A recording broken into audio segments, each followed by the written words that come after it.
الله أكبر ولله الحمد بسم الله الرحمن الرحيم إنا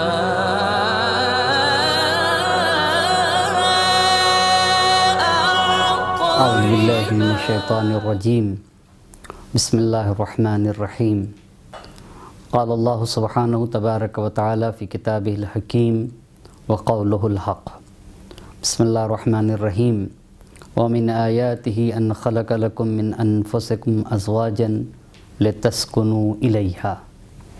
ناظرین کرام السلام علیکم.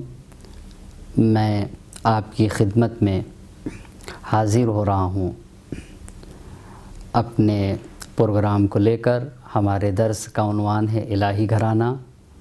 ہم آج اپنے پہلے درس میں یہ بتانا چاہیں گے گھر کسے کہتے ہیں اور قرآن کریم نے کتنی طرح کے گھروں کا تذکرہ کیا ہے.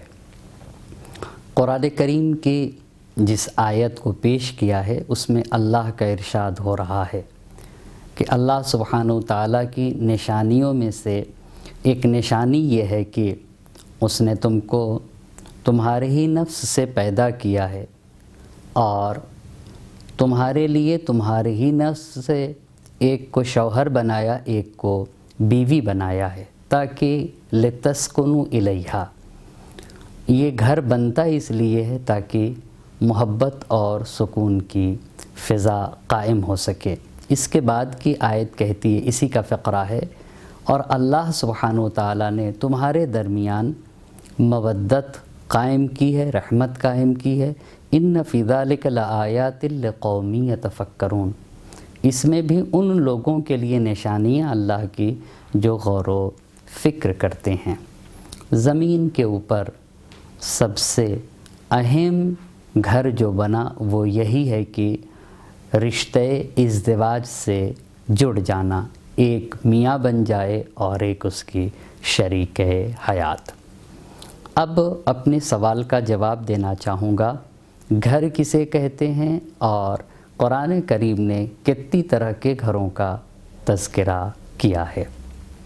سماج اور معاشرے کی ایک چھوٹی سی صورت کو اور شکل کو گھر اور گھرانہ کہا جاتا ہے. گھر وہ جگہ ہے جہاں کے اوپر صلحاء، علماء، دانشور، مفکرین، طیب و طاہر اور پاک و پاکیزہ لوگوں کی تربیت کی جاتی ہے. اس جگہ کو گھر اور گھرانہ کہا جاتا ہے.